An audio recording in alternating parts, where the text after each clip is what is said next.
सभी का आपके साथ मैं हूं स्वप्निल। सबसे पहले जान लीजिए 1 बजे की 5 बड़ी खबरें। देखिए, विधायक के घूसखोर बेटे सामने आए हैं, साथ ही कोचिंग सिटी में डॉग्स का टेरर सामने आया है। सवालों के घेरे में एक बार फिर कानून व्यवस्था और तीसरी आंख में कैद शातिर चोर, साथ ही जल जमाव में फंसे मंत्री जी। ये है 1 बजे की 5 बड़ी खबरें। तो चलिए खबरों की शुरुआत विस्तार से करेंगे। आज की सबसे बड़ी खबर से, प्रदेश की सबसे बड़ी खबर, जो कि अलवर के थाना गाजी में एसीबी की कार्रवाई की है। जयपुर एसीबी ने बड़ी कार्रवाई कर थाना गाजी के निर्दलीय विधायक कांतिलाल मीणा के 2 बेटे लोकेश और कृष्ण को 5 लाख की रिश्वत लेते रंगे हाथों पकड़ा। इनके साथ राजगढ़ विकास अधिकारी नेतराम प्रधान के बेटे जयप्रकाश को भी गिरफ्तार किया गया। दरअसल परिवादी की ओर से जयपुर एसीबी कार्यालय में यह शिकायत की गई कि हैंडपंप का ठेका बिल पास कराने की एवज में राजगढ़ के विधायक के 2 बेटे बीडीओ और प्रधान के बेटे की ओर से बिल पास कराने की एवज में 5 लाख की रिश्वत की डिमांड की जा रही है। एसीबी ने सत्यापन कराया, चारों को पकड़ा। सभी को जयपुर के एसीबी विशेष न्यायालय में पेश किया जाएगा। अभी एसीबी के स्तर पर खुलासा होना बाकी है।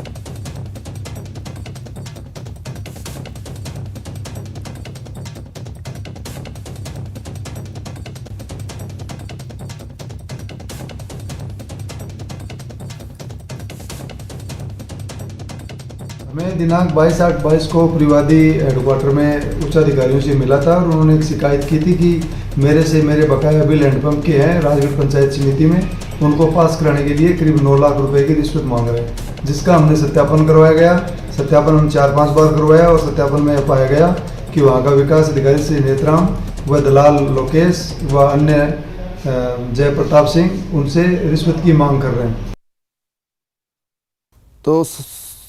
तो सुना आपने, 4-5 बार शिकायत का सत्यापन करवाया गया। देखिए, चूंकि विधायक के बेटों से जुड़ी शिकायत थी और ऐसे में अपने स्तर पर किसी भी तरह की कमी एसीबी नहीं रखना चाहती थी। ऐसे में बार बार सत्यापन करवाया गया, पूरी तरह से यह कंफर्म किया गया कि ये कोई साजिश नहीं है किसी को फंसाने की, बल्कि सचमुच भ्रष्टाचार का प्रकरण है। कमीशन के नाम पर रिश्वत मांगी जा रही है और पूरी तरह श्योर होने के बाद, 4-5 बार सत्यापन करवाने के बाद ट्रैप की कार्रवाई को प्लान किया गया। ये निर्दलीय विधायक के 2 बेटे पकड़े गए हैं, 2 उनके साथी भी पकड़े गए हैं। लेकिन अब देखिए, गंभीर सवाल खड़ा हो रहा है।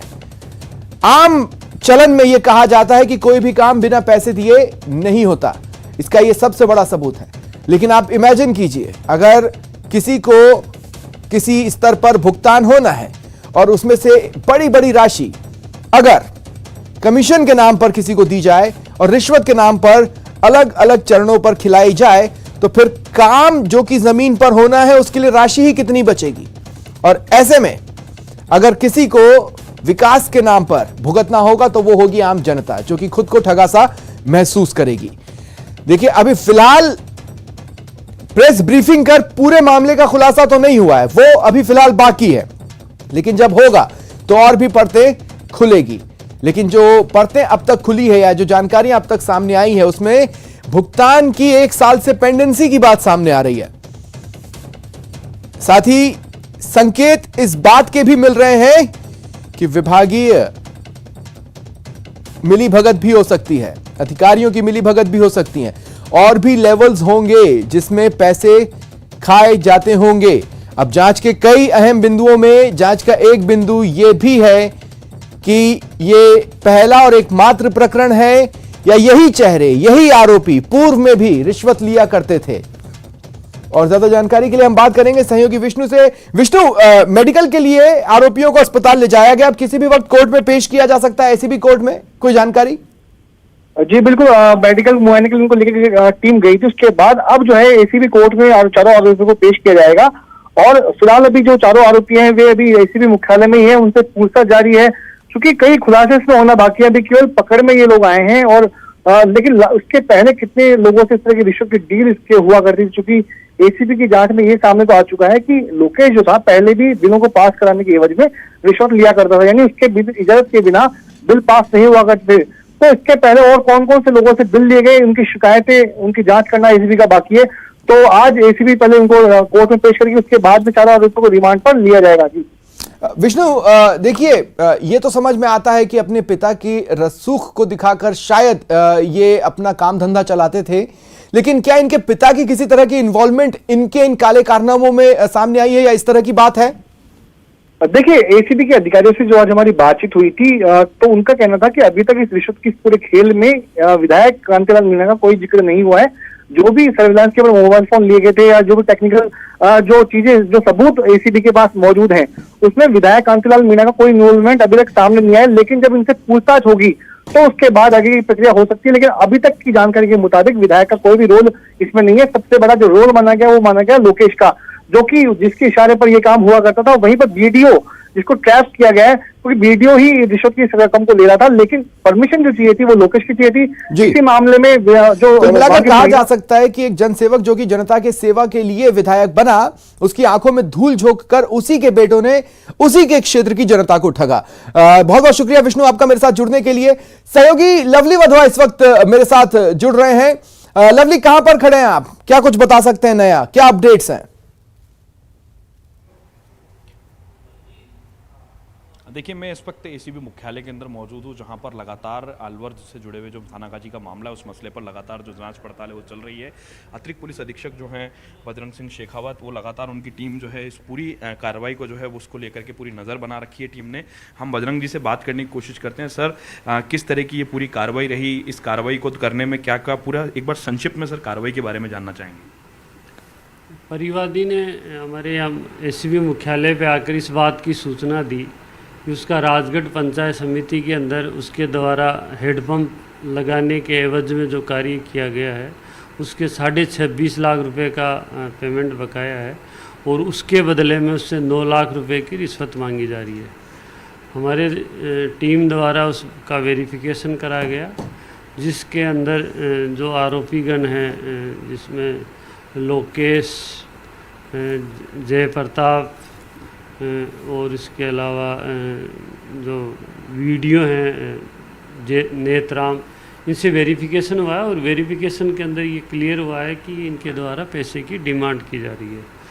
और उसके बाद में कल दिनांक 23/9/22 को हमारी टीम द्वारा जो कृष्ण कुमार मीणा जो हैं उनको 5 लाख रुपए रिश्वत लेते हुए उनको गिरफ्तार किया है। उसके अलावा जो 3 अन्य लोग जिनसे वेरिफिकेशन हुआ और जो डिमांड है उनको भी हमारी टीम द्वारा गिरफ्तार किया गया। सर, इसमें विधायक की भूमिका की अगर हम बात करें तो क्या विधायक की कोई भूमिका इसमें सामने आई है? क्योंकि विधायक के परिवार से जुड़े हुए लोग थे। वीडियो की भूमिका की बात करें और कौन कौन लोग हैं सर जो सर,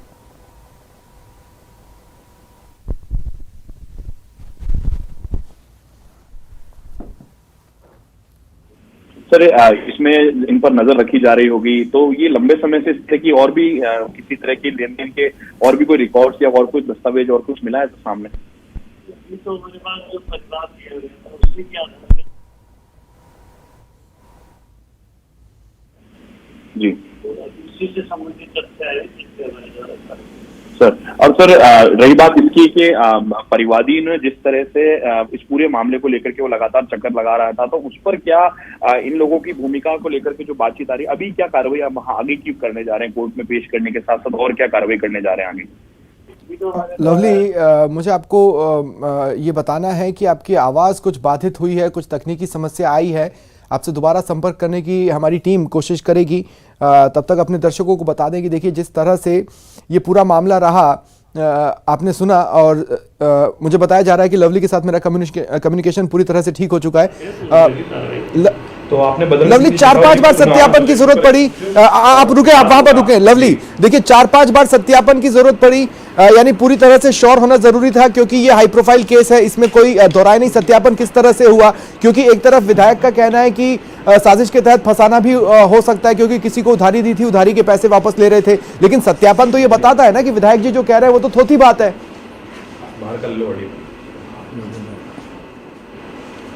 आज देखिए, विधायक ने इन तमाम आरोपों को इनकार किया। विधायक का यह कहना है कि लेन देन का मसला था। उन्होंने न्यूज 18 से फोन पर बातचीत में इस बात को कहा है।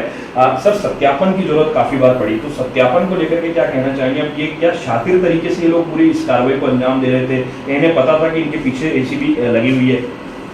नहीं, हमारे पास परिवाद आता है तो एक प्रोसेस है, उसके तहत हमारे द्वारा सत्यापन किया जाता है। और प्रकरण है जो भी होते हैं उनमें भी हमारे द्वारा सत्यापन करवाने के बाद ही कार्रवाई की जाती है। उसी प्रकार इसी प्रकरण में भी हमारे द्वारा कई बार सत्यापन करवाया गया। जो सत्यापन में जो तथ्य आए उसी के आधार पर आगे की कार्रवाई की गई। तो विधायक ने आरोपों को नकारा। सर, विधायक का कहना है कि जो ठेकेदार है उसकी नीयत खराब हो गई, उसने गलत तरीके से इस पर किया है। अमूमन 4-5 बार सत्यापन की जरूरत पड़ती नहीं है, 4-5 बार सत्यापन की जरूरत पड़ी क्यों? बाकी हमारे द्वारा तो जो तथ्य आए हैं, हमारे पास जो सत्यापन हुआ है और जो रिश्वत की मांग की और उसकी कड़ी में आरोपियों द्वारा जो पैसे लिए गए उसी के अनुसार कार्रवाई की। सर, ऐसा ये इस तरह का अपने आप में शायद ये पहला मामला होगा जो मेरी जानकारी में सत्यापन की 4 से 5 बार जरूरत पड़ी इस तरह के मसले में। तो क्या मैं जो ऐसा क्यों करना पड़ा सर? ऐसा क्यों नहीं होता? नहीं, ऐसा नहीं है। सत्यापन इससे भी ज़्यादा करवा होता है। कई बार बार डिमांड की गई, हम जाते हैं तो 4, 5, 10 कितने भी बार सत्यापन होता है। अच्छा सर, आप स्टेट की जनता को क्या भरोसा दिलाना चाहेंगे? जो विश्वास एसीबी के प्रति बड़ा है लोगों का, लोग लगातार शिकायत लेकर आ रहे हैं, आप क्या मैसेज कन्वे करना चाहेंगे आम जनता को? हम तो यही कहना चाहते हैं कि जो लोग हैं वो अपनी गाड़ी कमाई का जो पैसा है वो भ्रष्ट अधिकारी कर्मचारियों को नहीं देवे और हमारे पास आवे।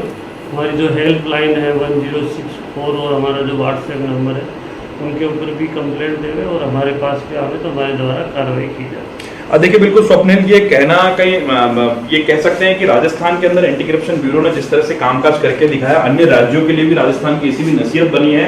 यही वजह है कि राजस्थान के अंदर एक खास बात यही है। देखिए, खास बात यही है, विपक्ष भी लगातार ये कहता था और मीडिया भी ये सवाल उठाता था कई बार। कई मामलों में लवली, उस एंड पर आप और इस एंड पर मैं, हम भी ये कहा करते थे कि छोटी मछलियां तो कई पकड़ी जा रही हैं, लेकिन बड़ी मछलियां कब पकड़ी जाएंगी? तो एक एक कर अब जब बड़ी मछलियों को भी जाल में फंसाया जा रहा है तो नो डाउट एसीबी ने प्रदेश की जनता का भरोसा तो कमा लिया है। मैं लवली, आपसे इस पूरे प्रकरण में देखिए, मैं ये जानना चाहता हूं अब क्या प्लान कर रही है एसीबी? जब कोर्ट में पेश करेगी तो जाहिर तौर पर रिमांड मांगेगी, कितने दिन की रिमांड मांग सकती है? किस तरह के क्वेश्चनर्स तैयार हो रहे हैं, क्या क्या एजम्पशंस हैं? देखिए, बिल्कुल आपने सही कहा। एंटी करप्शन ब्यूरो इस पूरे मामले में किसी भी प्रकार से, जैसा सरकार ने एंटी करप्शन ब्यूरो को पूरी तरह से फ्री हैंड दिया हुआ है, तो पूरे मामले को लेकर के एसीबी के जो अधिकारी हैं उन्हें फ्री हैंड मिला। इसी वजह से सत्यापन भी 4 से 5 बार किया गया। शातिराना तरीके से इन आरोपियों ने रिश्वत लेने की जो कोशिश की, जिस तरह से ये लोग बार बार जो है एसीबी को छकाने की कोशिश कर रहे थे, लेकिन एसीबी ने सत्यापन को किया और सत्यापन के ठीक बाद इस पूरी कार्रवाई को जो है अंजाम देने का जो काम है वो यहाँ पर किया गया। एसीबी का कहना है साफ तौर पर कि आरोपी कोई भी हो और कितना भी बड़ा हो, वो अगर गलत काम करता है, आम जनता की गाड़ी कमाई पर अगर उसकी गलत नियत होती है तो एंटी करप्शन ब्यूरो उस पर कार्रवाई करेगा। रही बात इन आरोपियों की, तो फिलहाल इन आरोपियों को जो है कोर्ट में पेश करने की कार्रवाई जो है वो की जाएगी। एसीबी ज्यादा से ज्यादा समय का रिमांड जो है वो इस पूरे मामले में मांग सकती है, क्योंकि अपने आप में ये मसला जो है जनता को पानी पिलाने के लिए जो बोरिंग कराया गया है, जनता को पानी पिलाने के लिए जो नलकूप खुदाए जाते हैं, उसके कमीशन से जुड़ा हुआ मामला है। और इस मामले को लेकर के जब सरकार से अनुमति ली गई, राशियां अगर भ्रष्टाचार की भेंट चढ़ जाएंगी तो जाहिर तौर पर जनता के हिस्से में विकास कार्य के नाम पे क्या आएगा? एक छोटा सा अंश। बहुत बहुत शुक्रिया लवली हमारे साथ जुड़ने के लिए और तमाम बातचीत के लिए। और वक्त एक ब्रेक का है, ब्रेक के बाद देखिए सीसीटीवी में कैद शातिर चोर।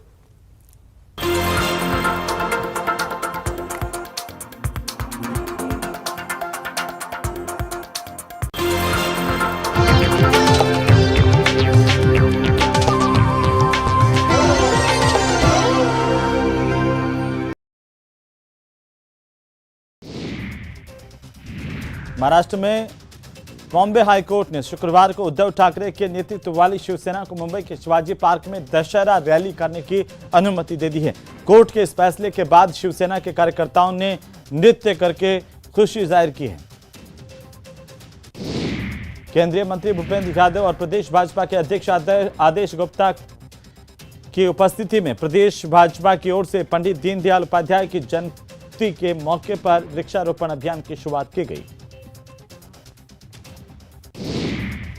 भाजपा नेता और केंद्रीय ग्रामीण विकास राज्य मंत्री साध्वी निरंजना ज्योति ने हैदराबाद में रैली को संबोधित किया। तेलंगाना के सीएम चंद्रशेखर राव के खिलाफ जमकर हल्ला बोला।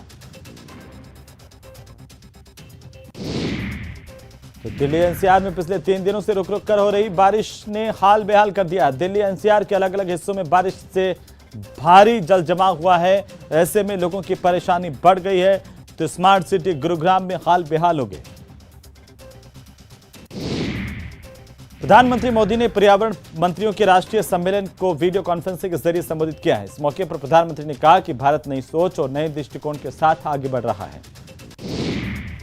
केंद्रीय गृह मंत्री अमित शाह ने बिहार के पूर्णिया में जनसभा को संबोधित किया। इस दौरान अमित शाह ने नीतीश कुमार और लालू यादव पर जमकर निशाना साधा। उन्होंने कहा कि किसी को डरने की जरूरत नहीं है, देश में बीजेपी की सरकार है। तो बीजेपी के राष्ट्रीय अध्यक्ष जेपी नड्डा तमिलनाडु के दौरे पर हैं। नड्डा ने मदुरै के पिल्लारपट्टी विनायक मंदिर में जाकर के पूजा अर्चना की। टेरर फंडिंग के मामले में पीएफआई के दफ्तरों पर चली एनआईए की मैराथन छापेमारी के खिलाफ पीएफआई ने मोर्चा खोल दिया। केरल में पीएफआई ने बंद रखा था, इसका व्यापक असर देखने को मिला। उधर केरल हाईकोर्ट ने पीएफआई के बंद के आह्वान पर संज्ञान लिया। केरल हाईकोर्ट ने कहा कि राज्य में कोई भी बिना अनुमति के बंद या हड़ताल का आह्वान नहीं कर सकता। अदालत ने राज्य सरकार को निर्देशित किया है कि वे अपने आदेश का उल्लंघन करने वालों के खिलाफ सख्त कार्रवाई करें। कर्नाटक की बीजेपी सरकार पर कांग्रेस पिछले कुछ दिनों से हमलावर है। कांग्रेस के प्रदेश अध्यक्ष डीके शिवकुमार, रणदीप सिंह सुरजेवाला समेत कांग्रेस नेताओं ने बेंगलुरु में सीएम बसवराज बॉम्बई के खिलाफ पीसीएम के पोस्टर चिपकाए और बाद में उन्हें हिरासत में लिया गया। भुवनेश्वर में डेंगू का प्रकोप अब बढ़ता जा रहा है। अब तक भुवनेश्वर में 2000 से ज्यादा डेंगू पॉजिटिव मामले सामने आए। मामलों की बढ़ती संख्या के साथ अस्पतालों पर बोझ भी बढ़ रहा है। उत्तराखंड के ऋषिकेश जिले में हुए अंकिता भंडारी हत्याकांड के बाद पूरे राज्य में सनसनी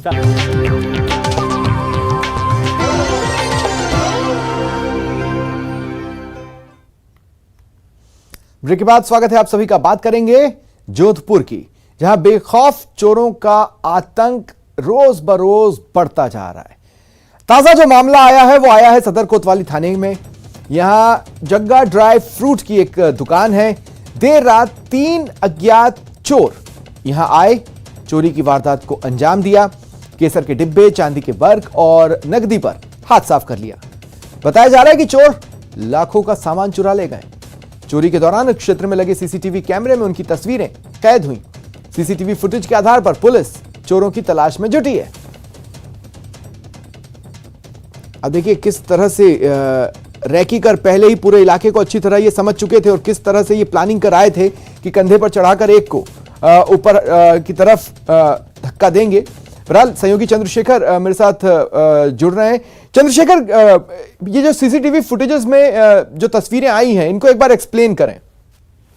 देखिए, ये मामला जो है जोधपुर के भीतरी शहर कटला बाजार क्षेत्र का है, जहां देर रात 3 बदमाशों ने एक ड्राई फ्रूट की दुकान में चोरी की है। आप देख सकते हैं किस तरह से बेखौफ अंदाज से रात्रि गश्त को बताते हुए ये 3 चोर जो है दुकान पर पहुंचते हैं, जहां पर एक लड़का बैठता है, उसके ऊपर दूसरा लड़का खड़ा होकर दुकान के अंदर प्रवेश करता है, अंदर लगे सीसीटीवी कैमरे को तोड़ देता है और उसके बाद जो है चोरी की घटना को अंजाम देता है। लाखों रुपए की जो है केसर और चांदी के वर्क और जो पैसा पड़ा था दुकान में वो जो है ये तीनों बदमाश चुरा कर ले गए। अब सीसीटीवी फुटेज के आधार पर जो है पुलिस इन चोरों की तलाश में जुटी है। फिलहाल जो है मामले में जो पुलिस है जांच कर रही है। जी, इन फुटेजेस में सबसे खास बात चंद्रशेखर ये है कि इन्हें किसी भी तरह की कोई हड़बड़ी नहीं है। ये आराम से इस पूरी वारदात को अंजाम दे रहे हैं। ये इलाके को जानते समझते हैं। इन्होंने अच्छी खासी रैकी की हुई है, ये इन तस्वीरों में साफ हो रहा है। साथ ही ये भी साफ हो रहा है कि इन्हें ये पक्का यकीन था कि अव्वल या तो यहां पर गश्ती होती नहीं है, लेकिन अगर होती भी है तो इस वक्त यहां नहीं आने वाले। देखिए, निश्चित तौर पर जो सीसीटीवी फुटेज को रोक रहा हूं चंद्रशेखर, रोक रहा हूं। निर्दलीय विधायक कांति मीणा इस वक्त क्या कुछ कह रहे हैं, सुन लेते हैं। आज उनके बेटे पकड़े गए एसीबी द्वारा। डिसऑनर हुए, ये तो करना चाहिए।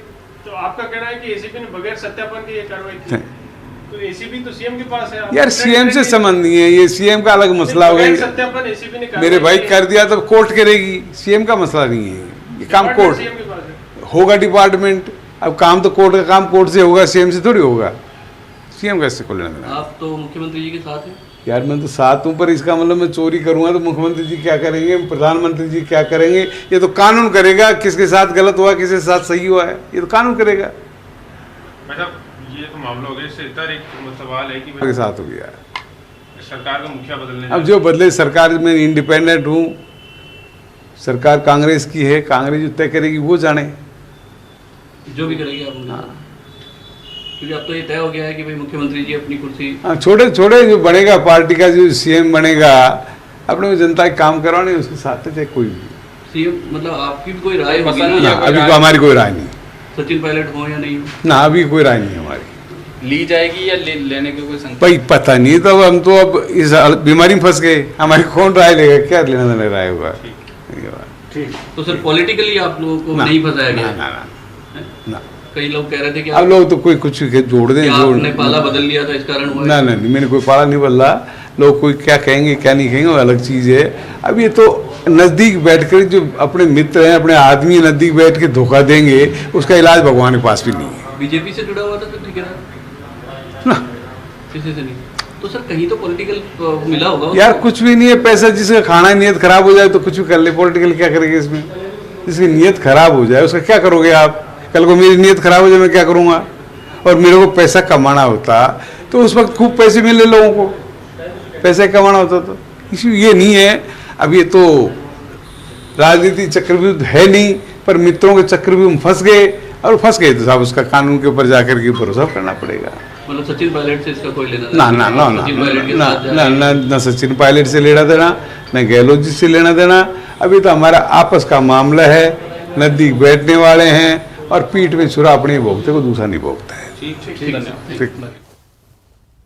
तो सुना आपने निर्दलीय विधायक कांति मीणा को। उनका कहना है कि ये कोई पॉलिटिकल साजिश नहीं है, बल्कि इनके अपनों ने इन्हें ठगा है, इनके अपनों ने इनके पीठ में छुरा घोंपा है। बढ़ते हैं आगे। चूरू जिले की तारानगर तहसील में पुलिस थाने से महज 100 मीटर की दूरी पर छात्रों के 2 गुट भिड़ गए। लाठियां चली, डंडे चले, लेकिन मामले से पुलिस अनभिज्ञ रही। लाठी, डंडे और ईंटों से भी मारपीट की, लेकिन पुलिस अनभिज्ञ रही। आधा दर्जन के करीब छात्र चोटिल हो गए, लेकिन पुलिस अनभिज्ञ रही। घटना के दौरान एक बारगी लोगों में दहशत फैल गई। मारपीट की इस घटना का करीब 58 सेकंड का वीडियो वायरल हो रहा है। थाने से महज 100 मीटर की दूरी पर इस तरह की मारपीट कानून व्यवस्था पर सवालिया निशान खड़े करती है।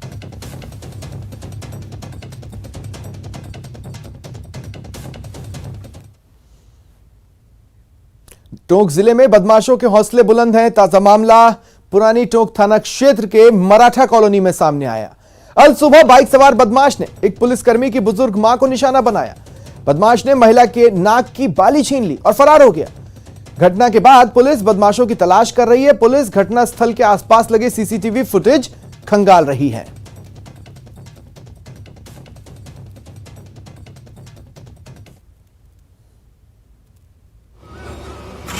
नाम बताओ माता जी।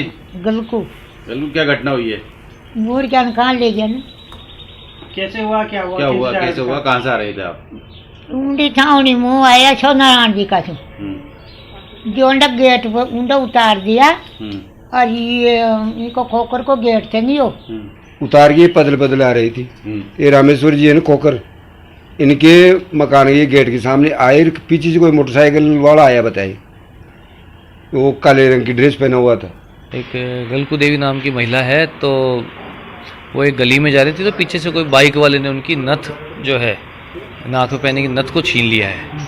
ये सूचना मिली है, तो इसमें अब जानकारी कर रहे हैं किस तरह की घटना है, क्या है। और बात चूरू की रेलवे स्टेशन के सामने एक होटल में एक 16 वर्षीय नाबालिग से दुष्कर्म की खबर है।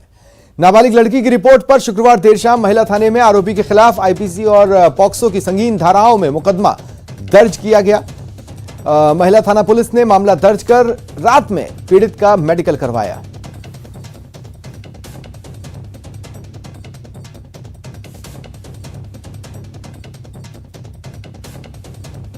एक बालिका जिसकी उम्र 16 साल 9 मास है, जिसने एक लिखित रिपोर्ट दी है, जो अपने चाचा के साथ आई है, जिसका रिपोर्ट में ये कहना है कि कल रात को 22/9/2022 को रात्रि को श्रीनाथ होटल जो चूरू में है, उसे हम रात को रुके थे। रात को मेरा सर दर्द हो रहा था, तो मैंने गोली के लिए होटल वाले मालिक से कहा तो वहाँ एक लड़का था, उसने कहा चलो पास वाले कमरे में चलते हैं, वहाँ आपको गोली दे देता हूँ। पास वाले कमरे में ले जाकर दुष्कर्म किया। झुंझुनू की बगड़ पुलिस ने पुहानिया हत्याकांड के 5000 के नामी बदमाश समेत जयवीर गैंग के 3 लोगों को गिरफ्तार किया। तीनों से पूछताछ के दौरान पुलिस को अहम जानकारी मिली है। पुलिस जयवीर की गिरफ्तारी के लिए भी दबिश दे रही है। पिछले दिनों हुई पूर्व छात्र संघ अध्यक्ष नेता राकेश झाझड़िया की हत्या मामले में आरोपियों की गिरफ्तारी के लिए दबिश दे रही बगड़ पुलिस ने जयपुर में सिरसी रोड पर छापा मारा और तीनों आरोपी पकड़े गए।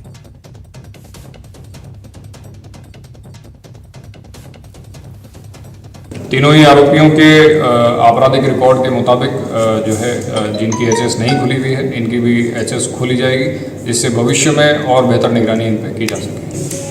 फिलहाल कोई हथियार बरामद नहीं हुआ है, लेकिन पूछताछ और अनुसंधान जारी है। भविष्य में यदि इस प्रकार की कोई भी उपलब्धि होती है तो साझा की जाएगी। बात कोटा की आवारा कुत्तों का आतंक है। हाल यह है कि अब तक 30 से ज्यादा लोगों को कुत्तों ने अपना निशाना बनाया, उन्हें घायल किया। उनका इलाज चल रहा है। गंभीर रूप से घायल 2 लोगों को कोटा जिला अस्पताल रेफर किया गया। डॉग्स को पकड़ने की भी कोशिशें हुई हैं, लेकिन जो पकड़ने जाते हैं उन्हीं पर कुत्ते हमला कर घायल करते हैं। सीएचसी अस्पताल के डॉक्टर मुकेश बेबर ने बताया कि खातौली कस्बे के लोग लगातार डॉग के हमले में घायल होकर अस्पताल पहुंच रहे हैं।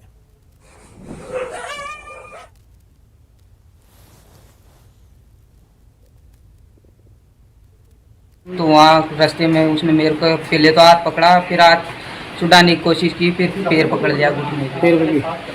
तो अब तक कितने लोगों को मतलब खा चुकी है? मतलब अभी तक 30 लोगों को लमसम उसने काट लिया। 30 लोगों को? हाँ।